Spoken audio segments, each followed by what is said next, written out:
maravillosa la presencia de don Alberto Betancur Roa, que es economista y es economista de Cuba, es economista cubano, y para nosotros es un placer hablar con un economista en una jornada como la de hoy, en cualquier jornada de esta larga crisis europea. Sabe que estamos todos los días hablando de economía, pero en especial hacerlo con una persona de Cuba, porque Cuba es muy querida en España, particularmente en Andalucía. Yo le comenté esto una vez a un cubano del exilio en Miami, donde tuve ocasión de residir, y me dijo, sí, claro, la colonia fiel. No, no es por eso.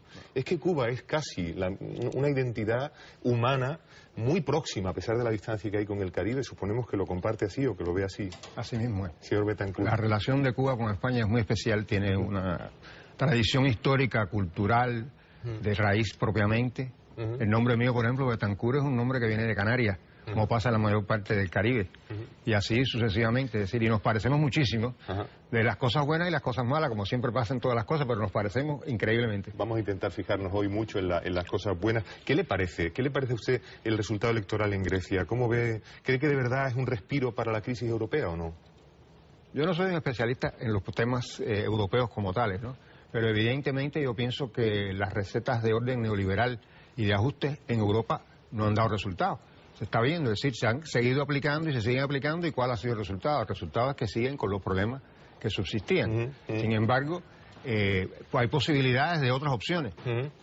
A lo mejor ahora, por ejemplo, los temas que estamos viendo en el caso del gobierno francés, el nuevo gobierno francés, si realmente va a aplicar las medidas que ellos dijeron que llevaron como programa de gobierno, sería un programa de gobierno totalmente diferente al que existe hoy. Y yo creo que en Grecia los problemas no se van a resolver con este gobierno, porque este gobierno y los que están involucrados, tanto los que están como mayoría como los que están con ellos, son los mismos que aplicaron las políticas anteriores que llevaron a Grecia a la situación en donde están. Las políticas económicas de orden neoliberal no funcionan en la crisis cubana y otras opciones no funcionan en la crisis europea y otras opciones funcionan en Cuba. Quiero decirle, el señor Betancur es asesor de las autoridades cubanas nada menos que en la aplicación de cambios económicos y sociales que se están operando allí por orden del presidente Raúl Castro. Le voy a preguntar, ¿estos cambios en qué consisten, básicamente, que lo entendamos todos? ¿Hacia dónde van? Bien, lo primero que hay que decir, nosotros no estamos haciendo una reforma de carácter político. No están haciendo reforma política. Estamos haciendo una actualización del modelo económico cubano que sigue persiguiendo la construcción del socialismo en Cuba, en las condiciones nuestras, con las características nuestras. Y tomando en consideración que para poder seguir adelante, y como ha dicho el presidente, mantener el socialismo y salvar el socialismo y las conquistas sociales que tiene la revolución, la educación, la salud pública, la seguridad social, el nivel educacional y cultural de la población, se requiere de cambio en la estructura económica de nuestro país y en particular en lo que se refiere a las cuestiones de gestión de la propiedad. Y aclaro, no estamos hablando de la propiedad como tal, sino de la gestión, la forma de gestionar esa propiedad y cómo las formas no estatales de gestionar la propiedad han sido reconocidas y además promovidas. Porque los lineamientos no solo se reconoce las formas no estatales, sino que además se dice que hay que promoverlas. Porque por una parte sabemos que en el Estado cubano en este momento tenemos un sobreempleo, que nos sobra personal, por así decirlo, como se ha dicho públicamente. Y ese personal, si usted hace un programa de ajuste, que no es lo que queremos hacer nosotros, pues ese personal estaría disponible y se quedaría en la calle. Y lo que nosotros queremos hacer es buscar una fórmula en que realmente se le pueda dar empleo a esa gente. Y la mejor forma en este caso es esa.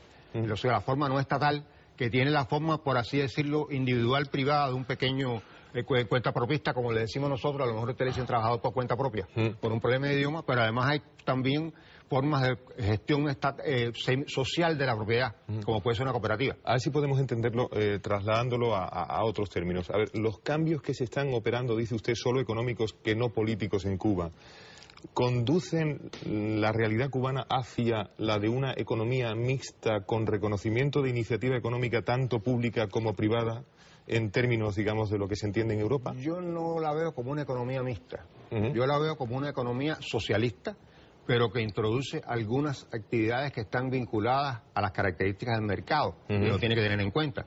Cuando usted tiene un trabajador por cuenta propia, o tiene una cooperativa, o tiene un agricultor pequeño, usted no puede dictarle desde arriba qué es lo que debe hacer. Por lo tanto, evidentemente usted necesita un poco los reflejos del mercado, sobre todo el mercado de la persona individual, para saber cómo se debe actuar. Además, Cuba, por su característica, es una economía muy abierta, no abierta, sino muy abierta.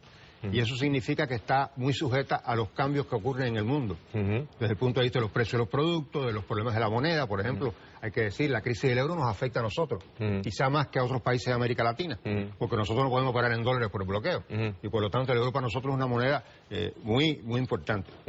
¿Cómo le va a Cuba con los cambios que está aplicando? Dígame, ¿no hay, eso que dice usted, el cambio no es político, no hay ahí una resistencia numantina? Una vez se lo dijeron así a Fidel Castro, el expresidente cubano por el que ahora le preguntaré. ¿No hay ahí una resistencia numantina a aceptar la democracia parlamentaria, los términos que la entiende todo el mundo, digamos, demócrata? ¿No hay ahí una resistencia de Cuba a no querer ser una democracia como otras en América Latina, como otras en Europa o como la de Estados Unidos? Yo creo que no es el tema, yo creo que nosotros tenemos nuestra propia democracia. Además, por ejemplo, yo le diría que estos lineamientos que se aprobaron ahora por el Congreso del Partido y por la Asamblea Nacional fueron discutidos masivamente con la población. De forma tal que yo me preguntaría en qué país un partido y un gobierno que están en el poder hacen eso. Es decir, le someten a la población el programa de gobierno por los próximos años del país para cambiar la estructura económica de ese país. Es decir, nosotros tuvimos más de 160.000 asambleas populares donde se discutieron los lineamientos. Los 68% de los lineamientos originales se modificaron. ¿Pero se puede discrepar en Cuba sin represión, señor Betancourt? Sí, se puede. Es que las damas de blanco dicen otra cosa, dicen que hay un redoble, hay un aumento de la represión interna. La disidencia cubana existe. Existen presos por sus ideas políticas en Cuba. No, eso es un cuento. Esa es la historia que dicen los americanos y que financian los americanos. Pero esa es la realidad. Las damas de blanco en Cuba la gente ni las conoce, como que el que dice. Usted las conoce más que la gente en Cuba, para que sepa. Ellas ahí no tienen ningún apoyo, de nada. ¿Pero en Cuba se puede informar de todo lo que ocurre en las calles con libertad? Pregunto. Porque a lo mejor no conocen a las damas de blanco por eso. No la conocen porque no tienen relevancia realmente. Pero los problemas nuestros son otros, no son eso. En Cuba nosotros tenemos una política diferente, es decir, somos diferentes, ¿verdad? Mantenemos el criterio de que pues, se puede hacer una economía socialista todavía en el mundo. Este señor estadounidense que se llama Alan Gross, si no recuerdo mal, que está detenido en Cuba, Alan Gross, trabajador de una subcontrata de la Agencia Estadounidense de Cooperación Internacional, respecto del que ha habido la controversia de que los familiares, al parecer, con su abogado desde Estados Unidos pedían información sobre su estado de salud, han tardado en tenerlo, dicen ellos, el gobierno cubano dice que no, que se le ha informado desde el primer momento. Quiero decir, este señor ha sido condenado a 15 años de cárcel en Cuba por supuestamente distribuir tecnología. No, supuestamente no, por distribuir tecnología. Por distribuir tecnología sí, pero tecnología con un objetivo subversivo en el país. Es decir, no es un problema además de decir mentiras. El decir que él iba a darle facilidades a los judíos en Cuba.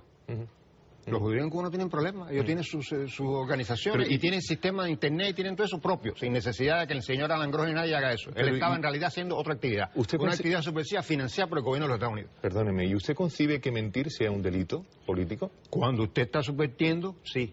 Cuando usted viene por otro estado a subvertir en otro estado, ¿qué es eso? Dígame, ¿qué cosa es? Bueno, dígame, yo le pregunto a usted, verá, relaciones de Cuba con Estados Unidos. Usted lo primero que ha hecho es hacer referencia al bloqueo. Este casi es el canto histórico constante pero ha habido muchísimos observadores. Es un error, perdóneme. Sí. El bloqueo de Estados Unidos es una cosa que está presente diariamente en la vida de los cubanos y en el plato de comida de los cubanos. Por ejemplo, yo no puedo parar en dólares. ¿Cuánto me cuesta a mí eso? Que yo tengo que parar en otra moneda. ¿En qué moneda se cotizan los productos alimenticios en el mundo? En dólares. Yo no puedo pararlos en dólares. Yo tengo que pararlos y pagarlos en otra moneda. Y correr con el riesgo de cambio que implica eso. Ese es un caso, por ejemplo. Yo no puedo utilizar un barco que va a Cuba. Está 6 meses prohibido que entre en los Estados Unidos. ¿Usted lo sabía? Sí, bueno, ustedes lo repiten muchísimo. No lo repetimos, es que ese es Pero todos los días eso sucede. Pero yo les pregunto si funciona su sistema productivo, porque si no funciona su sistema productivo no es el problema el bloqueo. Y además lo dicen muchos observadores, llevan 25 años diciéndolo, como usted sabe. Sí, pero mire, yo le diría, por ejemplo, si mañana usted le cerrara a la Unión Europea y el euro desapareciera, ¿qué le pasaría a España?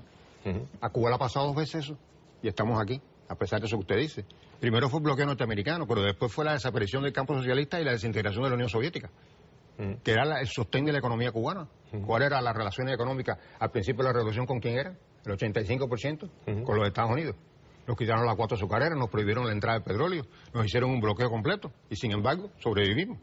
Después desapareció el campo socialista, se desintegró la Unión Soviética y nos quedamos sin suministro, nos quedamos sin mercado, de pronto. casi de un día para otro. Y a pesar de eso, aquí estamos. Relaciones de Cuba. Ahora con América Latina, ustedes se llevan muy bien con Venezuela, está claro, lo repiten, se proclama todos los días, también con Bolivia, digamos que incluyen a la Ecuador de Correa, de Rafael Correa. Un poquito menos con la izquierda brasileña, con Brasil. ¿Por qué? ¿Por qué hay menos entendimiento con opciones que parecen más exportables o son más comúnmente aceptadas en el mundo? No sé por qué usted dice eso. Yo lo que creo que, primero, por ejemplo, una de las inversiones más grandes que hay en Cuba en este momento es el desarrollo del puerto de Mariel. ¿Quién lo está haciendo? Brasil. O sea, Brasil tiene un nivel de relaciones económicas y políticas con Cuba muy bueno, como lo tiene también Argentina. Pues, o sea, no solo son los países del ALBA. Cuba tiene relaciones diplomáticas y económicas muy buenas con el grueso de América Latina, incluso con gobiernos que son